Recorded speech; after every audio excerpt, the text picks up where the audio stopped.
Hello, and welcome to the Labor Zone Podcast, an oasis of joy and learning, where one may escape from the rigors and the woes of the world. My name is Sam James, and I'm joined by Gabe Solidarity Christie. Gabe, how you doing? I'm doing quite well. And tonight we're actually joined by two other special guests. So if you'd like to introduce yourselves, I'll start with Alison. Hi, my name is Alison Glick. I am a writer and activist living in Philadelphia. And Suzanne? Hi, I'm Suzanne Adely, and I'm a lawyer and labor organizer, and I live in New York. Oh, welcome. So we wanted to bring you on so that we can talk about the history of both anti-Zionism within the labor movement and also how labor institutions have contributed to Zionism. So, an easy topic to cover in like 45 minutes. But we at least wanted to get a broad history to kind of share that with the world. So I guess to get us started, I think it would probably be beneficial to just get some definitions out there. So if we can get a kind of broad definition of Zionism as a political movement. I would please go ahead, Alison. Yeah. I would define Zionism as a political movement that essentially centers the establishment of a Jewish state on historical Palestine that necessitated the ethnic cleansing of the indigenous inhabitants of Palestine. And that political movement was born in the late 19th century as, I would say, essentially a European nationalist movement, as others have identified it, but that was one that was centered in the historic land of Palestine. And that I think the critical thing to understand is that it necessitated the ethnic cleansing of the indigenous inhabitants. And that's what we're seeing in the news headlines today as well. Yeah. And would you, do you have anything to add for that or to that, Suzanne? Or no, I think that's a pretty accurate description. I think that, like, for a time, there was some consideration of other territories in which they could sort of build this Zionist state, right? Including, I think, Uganda at some point, and also another place in the global south, I forget. But then they saw the connection advantage of kind of like making that connection to historical Palestine. It was kind of the driving ideology of the colonization project, which continues to this day. And yeah, it was very European, and it was very much a colonialist movement. Yeah, and I would just add the linchpin, I think, was when the final decision was made, essentially, to align itself with the British colonial project in Palestine. That is where, the consideration of other entities, of other lands, was dropped by the Zionist movement when they saw that their aims would be best achieved by aligning themselves with British colonialism. And so on that note, how did it develop kind of prior to the Balfour Declaration? And I guess we should also explain what the Balfour Declaration was and how that changed the situation. Well, the Balfour Declaration of 1917 basically declared that there should be a Jewish national home in historic Palestine. And that was the opening salvo, if you will, of this wedding of Zionism to the British colonial project.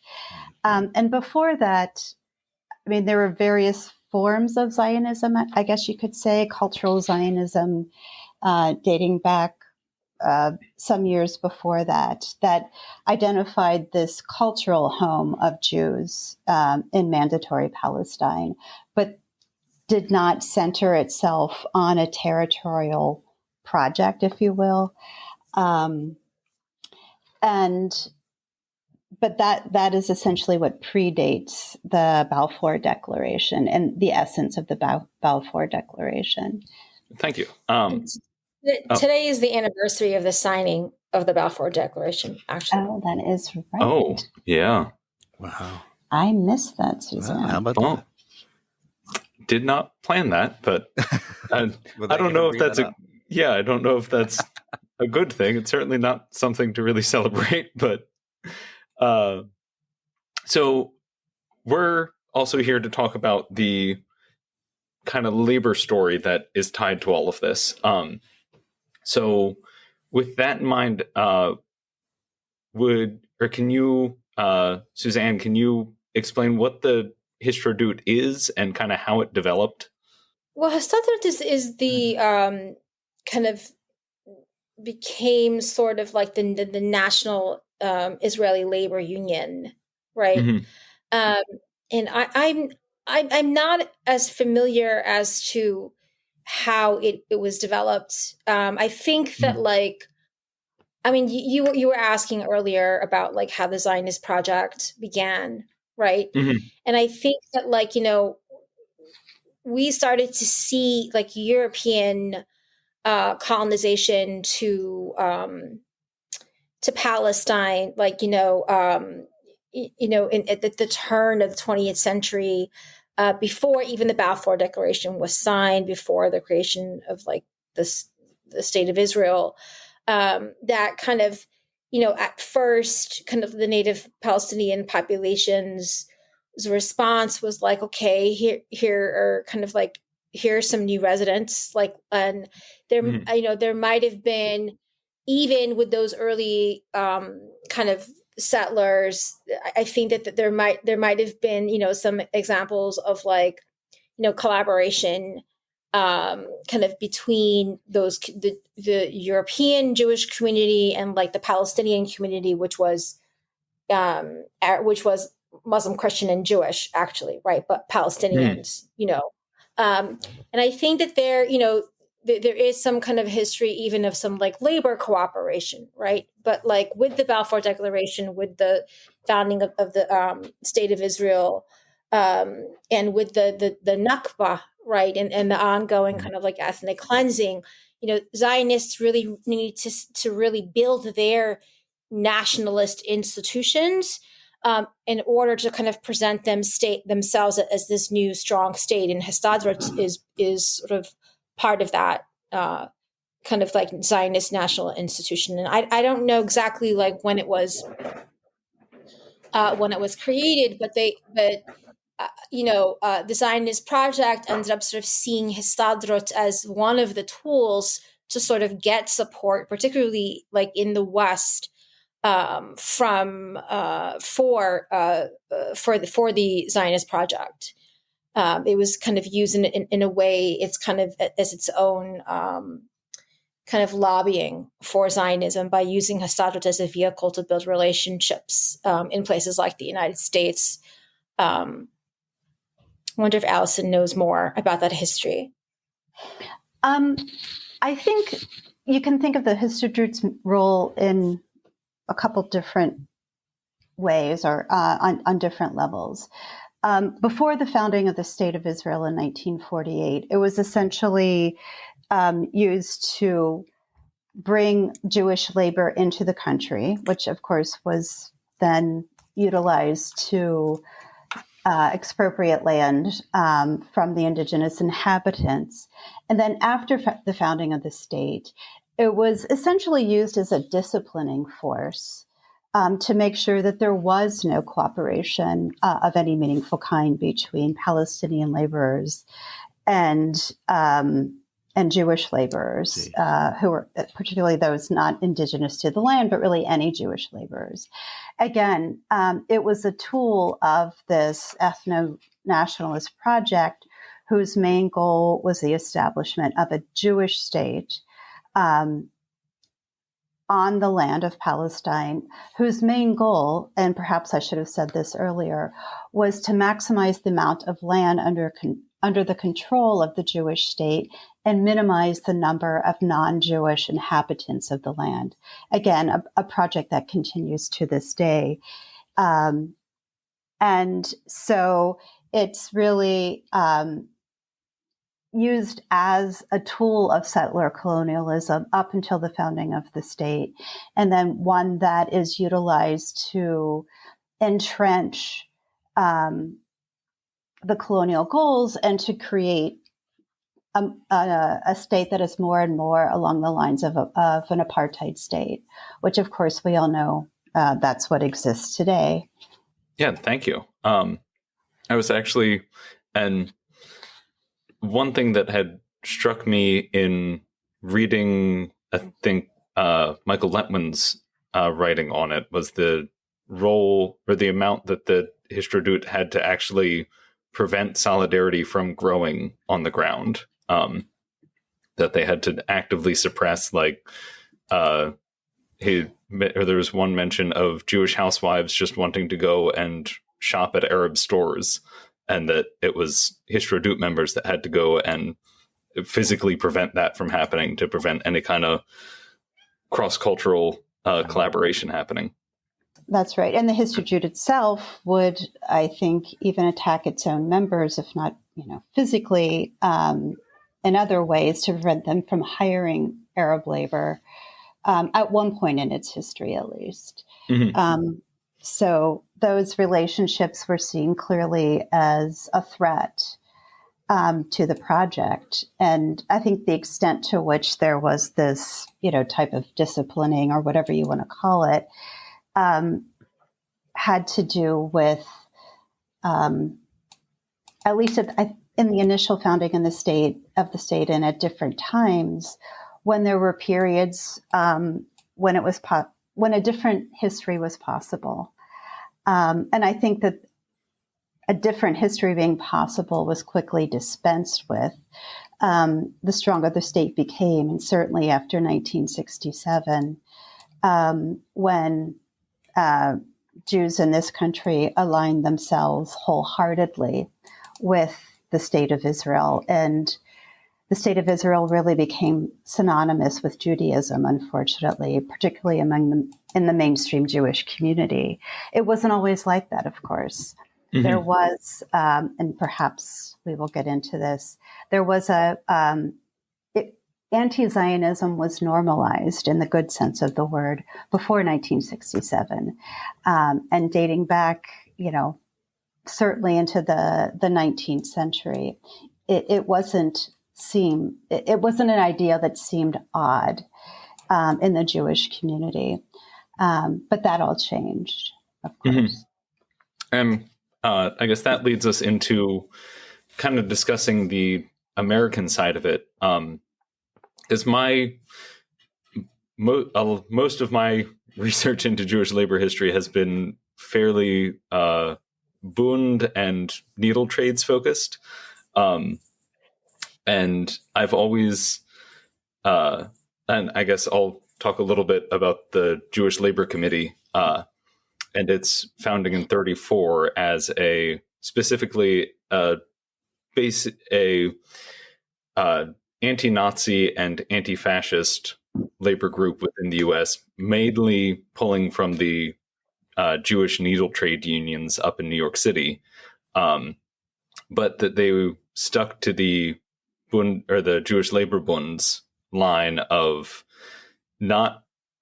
it wasn't necessarily explicitly anti-Zionism for the Jewish Labor Committee because they weren't as involved in the politics of the period, aside from anti-fascism, but they had the idea that the Jewish question had to be solved in the country that Jews lived rather than through settling in Palestine. Mm-hmm. that then very quickly changed to an almost complete about face in the post-war era. And that I'm still trying to suss out exactly how that happened. From my best guess right now, was probably a mixture of their pre-existing anti-communism, that both the Bund and all of the Bund-aligned unions in the United States were fairly strongly anti-communist, going back to disagreements in the beginning of the Russian Social Democratic Labor Party, and that's a whole another long history that we do not have time for. Especially towards the end of the 40s, there were a lot of fairly left-leaning unions that were willing to participate in the Dees Commission and the House Un-American Activities Commission to attack their communist former comrades. And that ended up aligning a lot of these unions with kind of the U.S. state, which was then also aligning itself with the newly formed state of Israel. That was a long question, Gabe. Sorry, I don't know if that was a question. That's just been on my mind all day. Can you give any insight into kind of how that connection between the U.S. labor movement and Zionism developed moving forward in the 20th century in the post-war era? And I guess the post-48 era specifically. I think that, as Alison was saying, Zionism and its colonial project was not something that Jewish communities easily brought into, especially like in the beginning, right? And I think that went that was also the case for Jewish workers who were active like in the labor movement in the United States, and for other workers, non-Jewish workers, right? But that did start to change, and particularly like post-war, right? And I think that there's a lot of reasons for it, right? And I think number one is how institutions like Histadrut were actively lobbying, kind of through their relationships with the trade unions, right? And utilizing the trade unions in the United States to they themselves lobby the U.S. government for a change in policy. But I think that more than that, it just also reflected the kind of political changes that were just going on in the labor movement itself, right? Just kind of those decades of weeding out communism, the decades of like weeding out kind of like more kind of rank and file, kind of empowered, kind of like critical perspective about like what labor leadership is doing, like, and so as that changed, so did kind of the creation of more hierarchical unions who kind of like were then responding to this call to support Zionism, right? And I think also, this is not a labor union, but I'm part of an organization called the National Lawyers Guild, right, which is a kind of professional association. And, we currently have a very strong position on Palestine, right? We've had a strong position. We were one of the first to use the words apartheid and call for BDS and to support the right of Palestinians to resist. But our organization supported the creation of the State of Israel in 1948 and even passed a resolution, at the time, I think, condemning the U.S. government for not sending military, not sending arms, right, to the Haganah, who were also kind of like actively, materially colonizing Palestinian lands. And we're actually trying to pass a resolution this year, like officially apologizing for that. And then when you kind of ask, especially kind of like the older generation, they'll say that like, oh, it was because they were supporting the Soviet line that's Mhm. sort of excuse that they will give, right? And I can understand that, like, I could see certain organizations and institutions that are just really very sectarian and just falling into like following the perspective of whatever sort of like party that they're attached to. But there was a lot more going on. I think just the repression of the labor movement itself over the years, turning it into something very, very different. The Zionist lobbying, and then also like the ability for people to be able to really empathize with people of the global South, as opposed to sort of empathize with the European worker. And Yeah, I that sort think, of led to a labor Zionism that exists to this day. yeah. I think Suzanne brings up a great example of the NLG.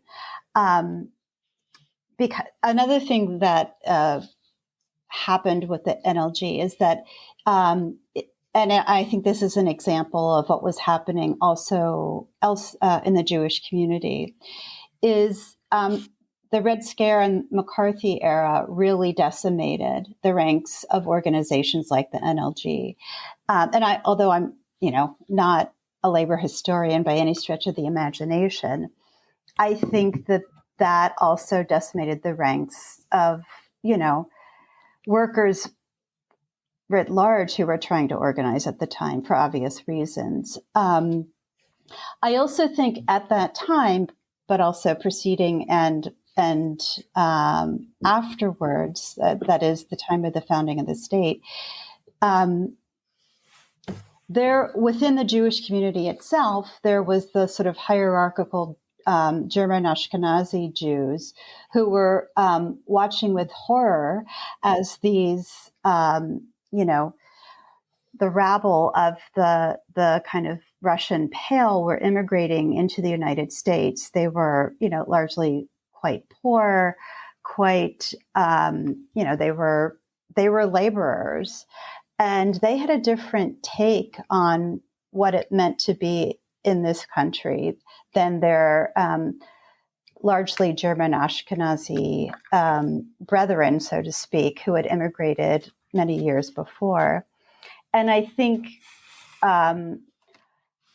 that history became the history of what you see in the Jewish community today, in some respects, that they were the founders of the mainstream Jewish organizations that became the American Jewish Committee, the ADL, the APAC. They were they were the genesis, so to speak, the ideological genesis of the organizations that we see today that fight so vehemently against those supporting Palestinian rights. And at the time, that included making sure that these radical, Jews from the Russian Pale weren't too radical here in the United States. And what could we do to, again, sort of discipline them, to assimilate them, and to bring them into their ideological sphere of what it meant to be an American.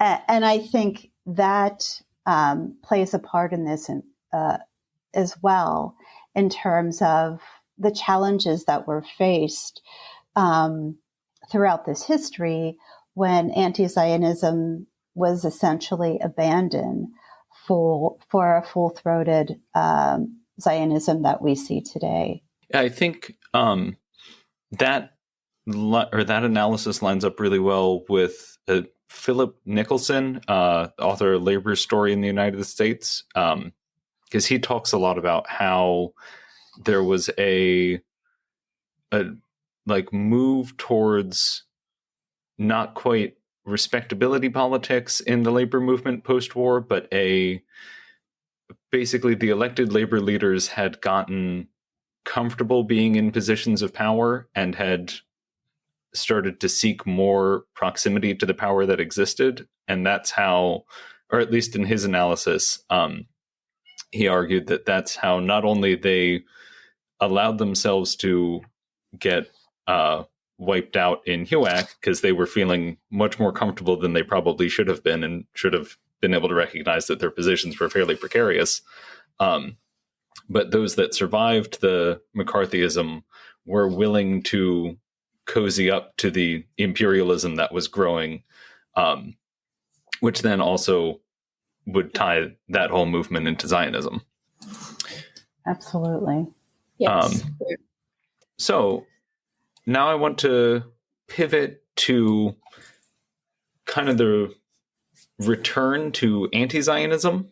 And I get, before that, we should also recognize the fact that Palestinian history exists, because we haven't really talked about it yet. So if we can very briefly cover the, I guess, first 2 decades of the Palestinian life after the Nakba, moving up to the 6-Day War. Obviously, that again is a lot to cover. You have 30 seconds. Well, Palestinian life after the Nakba.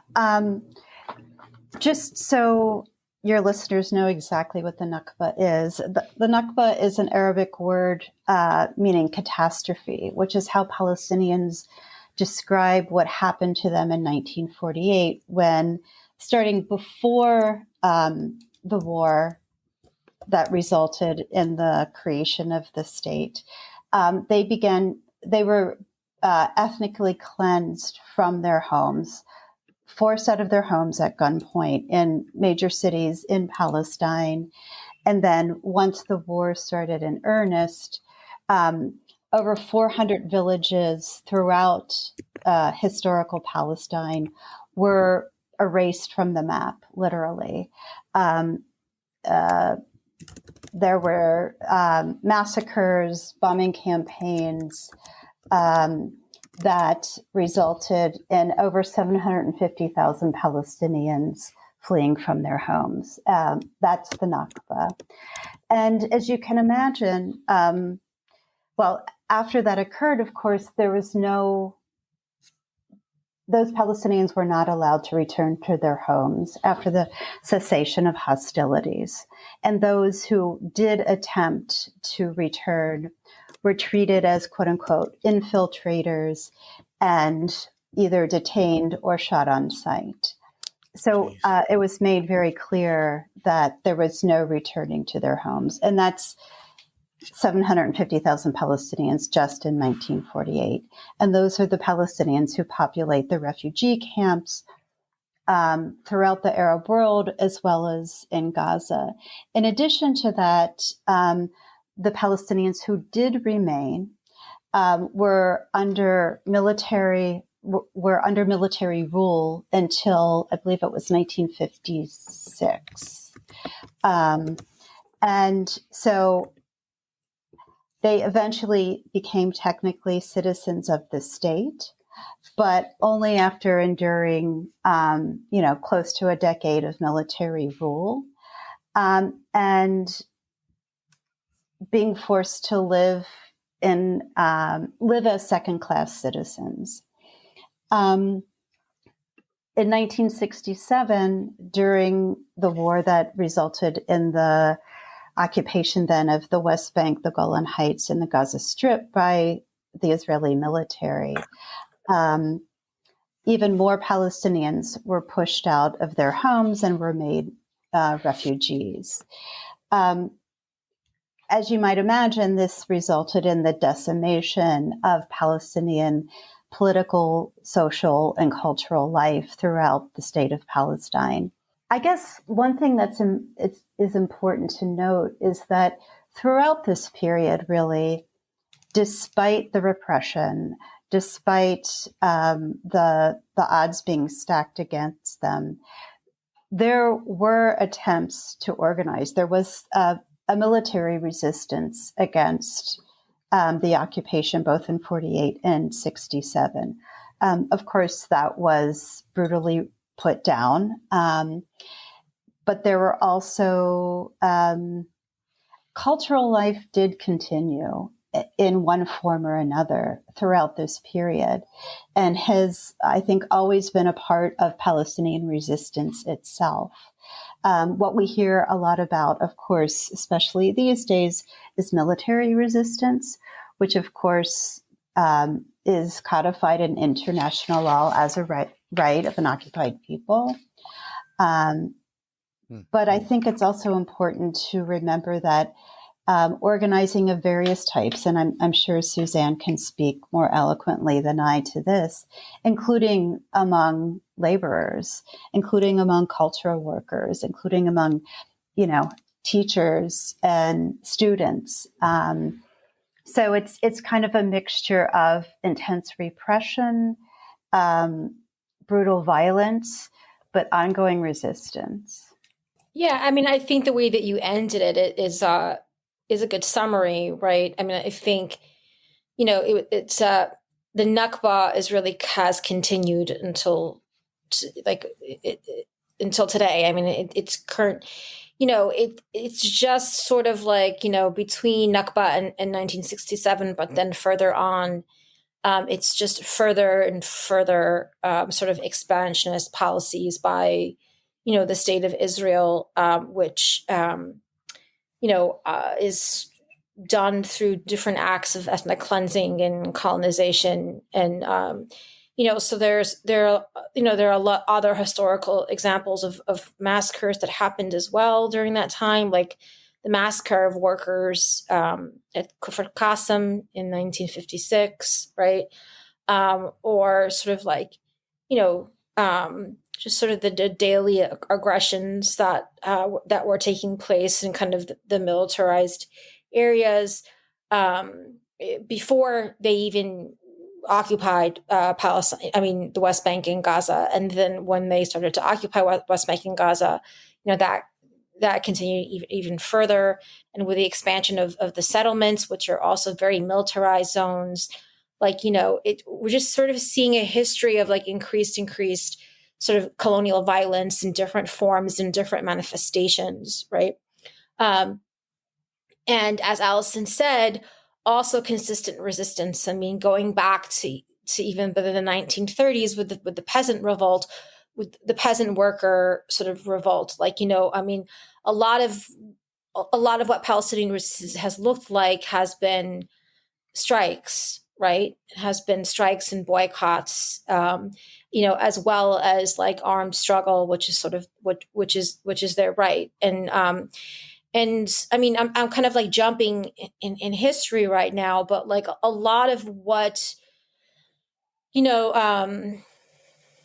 the sort of like strategy had been on Israel's part through the development of things like the Oslo Accords, right, was really to also kind of like undermine the ability for Palestinians to attempt to kind of undermine the ability of Palestinians to kind of remain a united sort of like force of resistance, right, by kind of physically separating them into Banjistans, and also by creating facilitating the PA's creation of its own police force to act as also kind of like further suppression of like grassroots Palestinian resistance and so on. So it's a lot.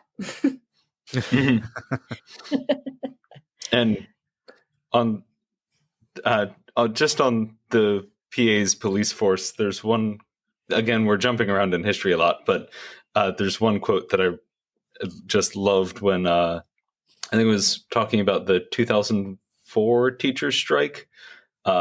But there's an interview of a police officer from the Palestinian Authority who is complaining that citizens in every country complain about the police in their country.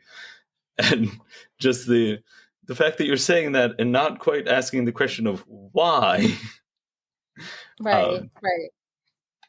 But the and if I'm not mistaken, also it wasn't until 1959 that Palestinian workers were allowed to join the Histadrut, and even then they were still kind of relegated into more menial, lower paying jobs, even within what was ostensibly a union fighting for them.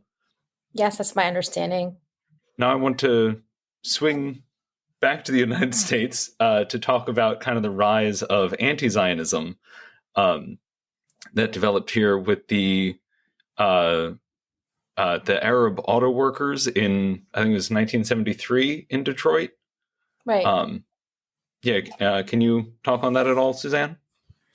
Sure. So, that was a very sort of significant historical moment, I think, for the Palestine solidarity movement in the U.S., for the BDS movement, and for the labor movement overall.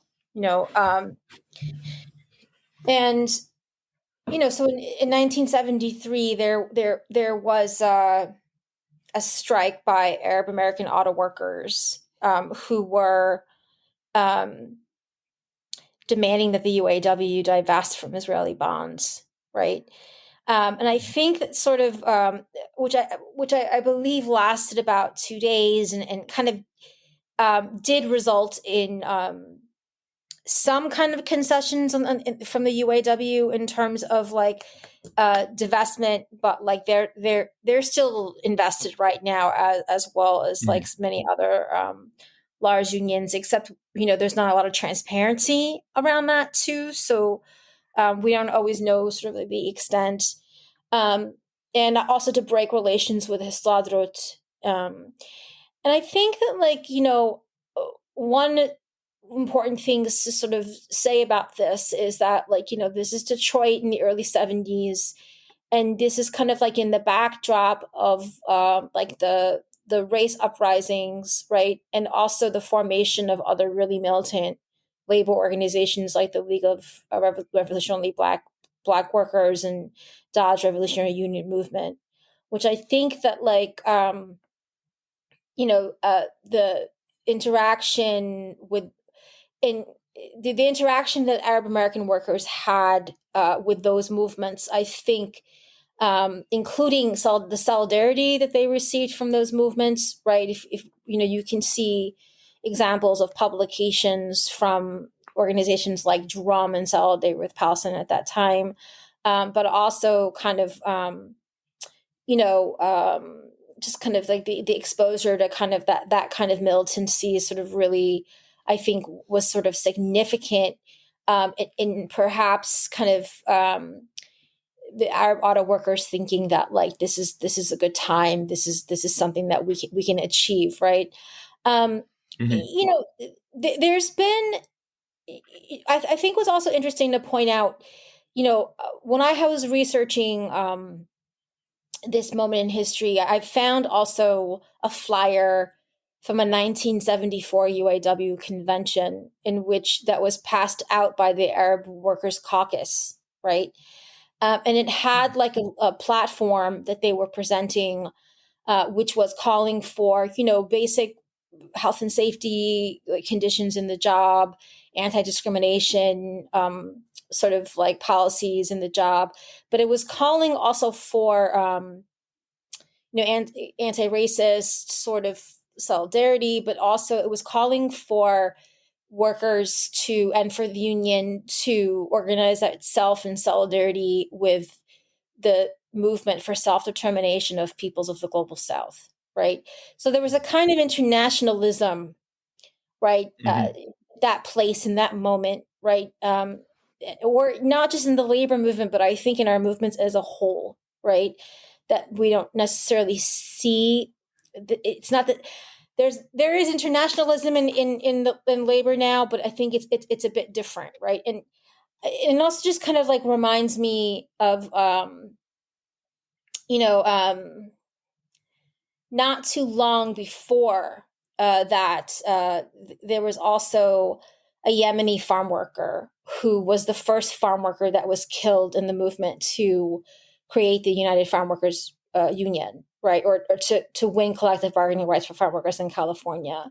And if you see pictures of his funeral, like the community came out with like the flag of the UFW union, the flag of Yemen, pictures of Abdel Nasser, and I think also Palestinian flags. So there was also kind of like an Arab nationalism that it was internationalist in itself as well. Like, but it's a very significant thing because I don't think that a lot of people know that like that auto worker strike was the very first BDS call in the United States. People think that the BDS movement started like 10-15 in the US 10-15 years ago. Yeah. Mm-hmm. So on that note, can you talk a little bit about how BDS has developed since 73 and expanded both in the US and abroad, and actually what it is as well? So the BDS movement is like the call from Palestinians for the solidarity movement to organize, to boycott, organize to pressure institutions to boycott, divest, and sanction Israel, right? And I think that really comes down to kind of not so much individuals, but divesting from institutions, businesses that are complicit, right, in the colonization project. And also the call for sanction is to sanction sort of Israel and like something like that would look like, for example, removing Israel from the United Nations, which was something that was called for against South Africa at some point too, like or for states like Chile, Colombia, Bolivia to recall their ambassadors, or like in the case of Bolivia, completely cut off diplomatic ties with Israel. That falls under, I think, like sanctioning, for example, right? So it's kind of like broadly defined, but the call is to really continue to demand that until Israel, follows international law, adheres to international law, and stops, the colonization, occupation of Palestine. And since that time, the BDS movement itself has really grown. And has really won some major victories around the world and in sort of like different sectors of society. That hasn't necessarily changed the facts on the ground for Palestinians, right?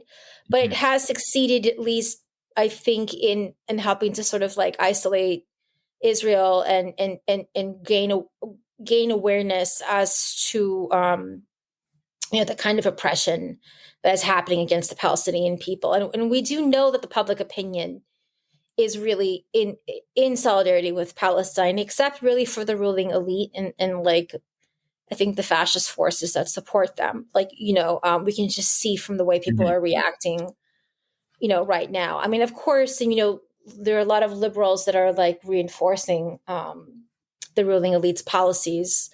But in the labor movement, it hasn't really kind of like been that easy to get the labor movement to mobilize in the same way that the Arab workers in the early 70s did, for a lot of different reasons, because labor Zionism really was really successful, like, and also because we don't really have democratic unions where we find it very often not that hard after some organizing to get the sympathy and solidarity of rank and file.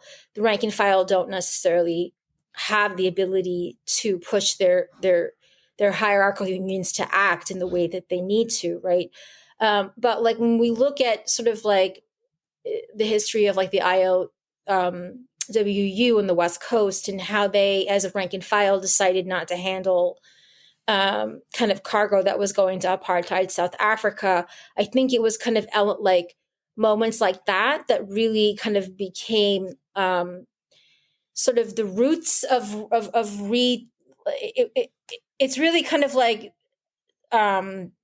what we looked to, like, when Labor for Palestine, which I'm a part of, was formed, right, in 2003 or four, right, it was really that ILWU rank and file movement against apartheid that we looked to sort of like be the catalyst, the history that we were trying to sort of like utilize to like start to sort of move like other sort of rank and file towards thinking about how their labor institutions could play a significant role in supporting Palestinian movement and in supporting the BDS movement, right? Of course, we knew about the Detroit workers movement, but we thought that they like really kind of making that connection with Black workers and the anti-apartheid struggle really would resonate more with kind of like the modern sort of like working class, and in many ways it does, right? And so I would just say this, that over the years, like every time that there's been an escalation of the war on Gaza, right, or like in the West Bank, or like that, like we saw more and more kind of like the rank and file communities from different sectors moving more and more towards understanding and supporting Palestinian solidarity, right? So now where we have hundreds of people on a call, right, ready to sort of stand in solidarity with, and the way that we need, what we really had to do to penetrate that is kind of navigate through that hierarchy, right? Because what we found is if there's a healthcare worker who's Palestinian, or a teacher who's Palestinian, or like a factory worker who's Palestinian, and wants to have a discussion with their coworkers about what's happening with them and their family and ask for solidarity, that there were gatekeepers, union officials, that were just preventing those conversations from happening in the first place, right? And then when they did, like, we saw examples too of like different UAW locals who back in 2014 kind of like did the organizing, did the work, and got like a large sort of critical mass of their rank and file to support a solidarity statement, right? That was kind of like thwarted by like UAW leadership that had you said that they that they could not allow for this sort of to continue to stand, that it was nullified because they had signed basically an MOU with the Jewish Labor Committee saying that they would not support BDS initiatives. I mean, it kind of was initiated by another UAW member who like opposed it, and it was appealed and so on. But ultimately the decision was because UAW leadership at the time said that they had signed such an MOU, right? Which I think then points to the kind of ways that labor Zionism has continued to organize, right? Even if their ranks are smaller, there's still sort of like very sort of targeted organizing to sort of undermine efforts at Palestine solidarity from some gatekeepers like Stuart Applebaum of RWDSU, which I say that, I mean, I actually work with RWDSU through my labor organization, but everyone knows Stuart Applebaum has been a driving force of Zionism and the labor movement, It's interesting to me, the analogy that one could make with what Suzanne just described in terms of the gatekeepers in the union movement and the gatekeepers in the Jewish community writ large, because what they're gatekeeping against, of course, is young Jews under 40, who are overwhelmingly not behind the policies of the state of Israel, at the very least, and who are abandoning in droves the visions of Zionism, who don't identify with that vision, who don't identify with the policies, and who are being punished for expressing that. And it strikes me that that's a similar situation with what's going on in the labor movement.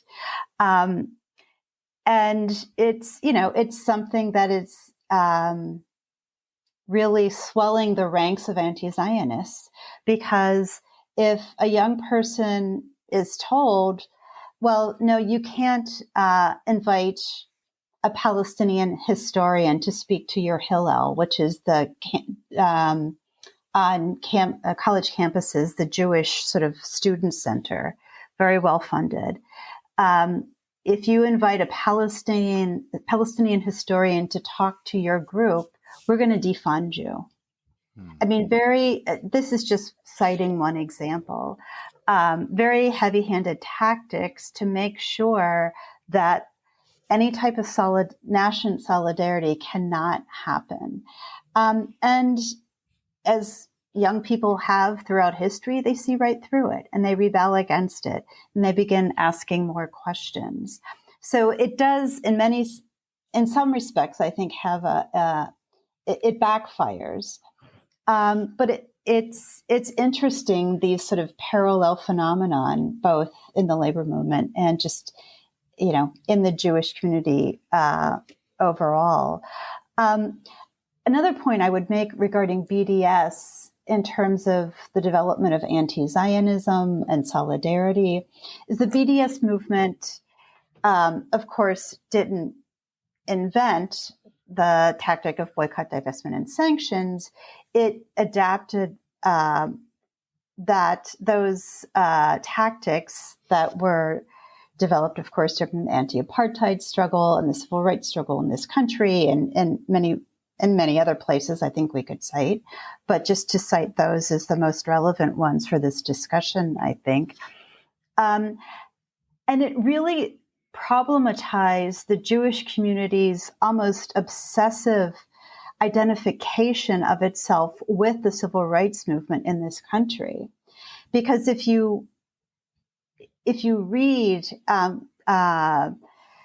various people who have written about that era, there's always a mention of, this or that rabbi who marched with Martin Luther King, or, of course, the fact that there are a lot of Jews who were involved in Freedom Summer, for example, one of whom was, of course, murdered. So how do you then cite that proud example of our history on the one hand, but on the other hand, call boycott the Palestinian BDS or boycott, divestment, and sanctions movement anti-Semitic? It's one of many, many, cognitive examples of cognitive dissonance that is really collapsing.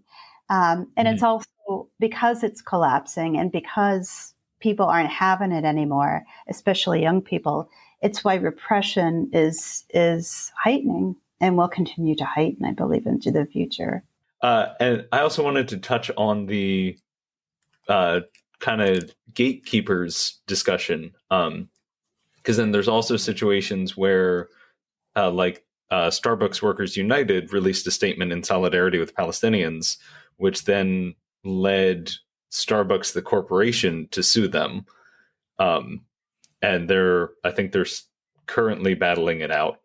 But there's just an interesting, or you can see where the interests of everyone the interests of everyone who is preventing this are aligning and who those interests are aligning with. When you have literally the bosses that you're fighting against aligning in their interests with union leaders and community leaders within the Jewish community, there's clearly something probably not right there that needs to be further examined. Jumping off from Starbucks Workers United right now, and without breaching any operational security,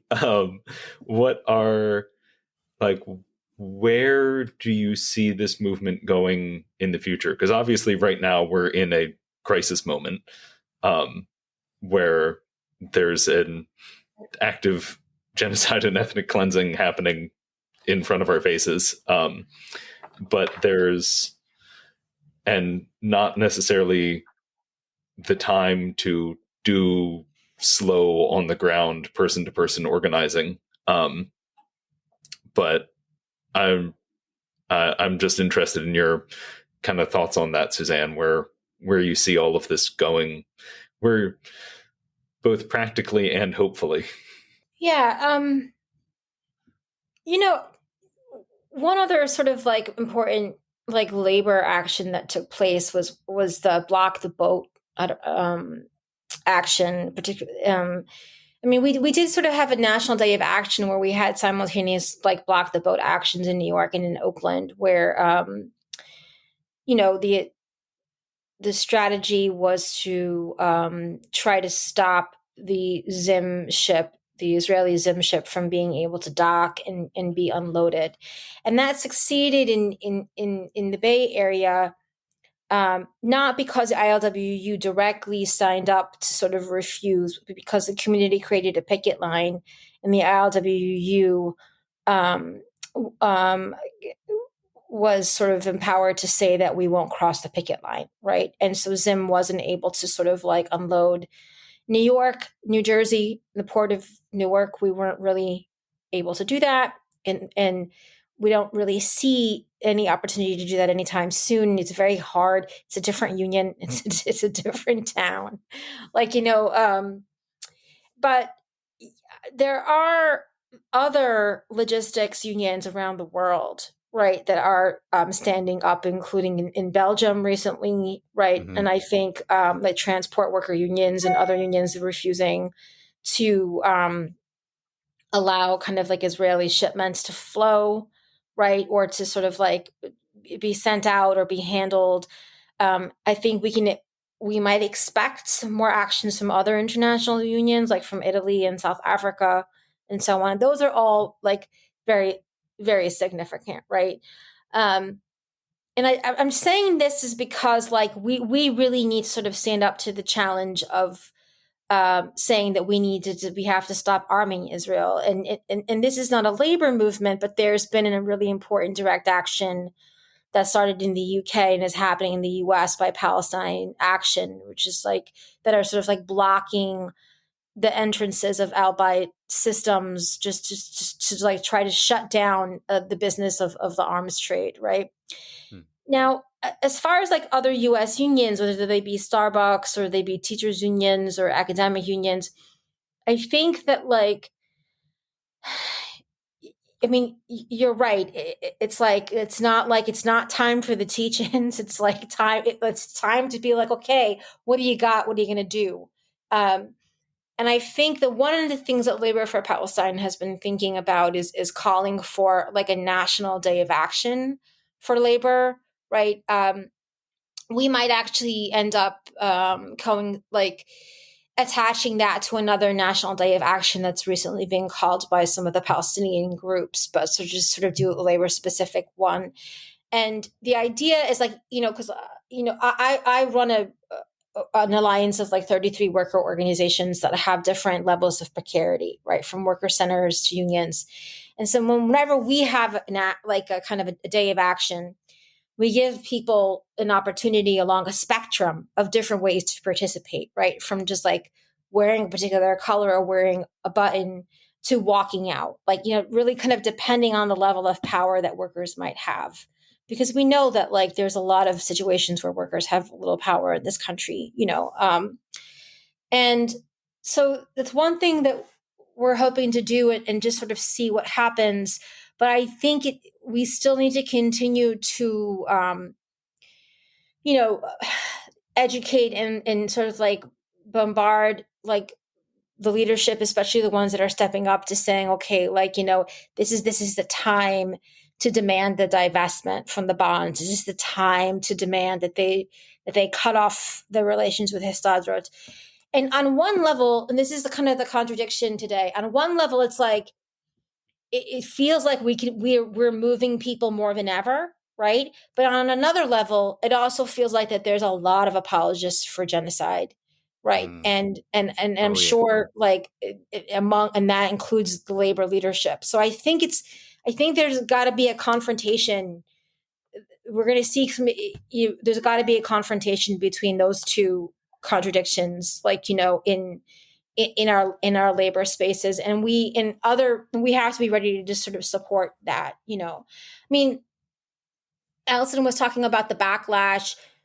As sort of a leader of the NLG, I'm the president, and like, we're kind of one of the groups has kind of been trying to respond to all of this backlash, right, on campuses, in protests, and in the workplace, right. We've never seen this much kind of harassment, intimidation, discrimination, and firings in workplaces in regards to Palestine before, like in everywhere from like low wage work to like hospitals to like schools and so on. So it's not easy, right? Yeah. So I think it's really just about people kind of rising to the challenge. And I know there was another labor call tonight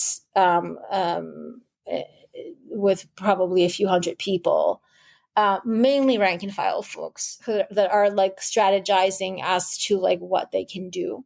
Roger that. And I think I've, at least from talking to and listening to some of the more radical rank and file focused thinkers, I've been feeling like that confrontation that you were talking about in terms of solidarity with Palestine, that I think there's broader confrontations that are starting to show up across the labor movement as well, to kind of break down the hierarchical unions that have come out of the New Deal era. And so it is certainly something that is interesting and both exciting and terrifying to watch. Indeed. True. I think, at the risk of going on and talking about all of this for another hour or two or three, because there's still a lot to cover, I don't have any other pressing questions. Do you have anything, Sam? Are you kidding me? No.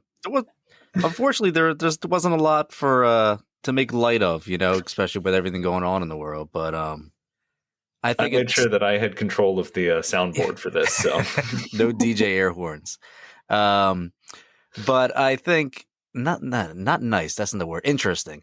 It's interesting to know, as someone who is not well versed in any of this, as you three are, that this situation that we're going through right now did not start and end on October 7th. This has been going on, and it's a lot more convoluted than people think. So people really need to get out there and listen to what's going on and read the history.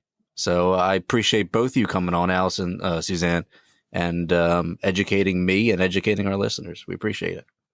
Thank you for having me. Yeah, thank you both so much. And stay safe and have as much fun as anyone can right now. Onwards.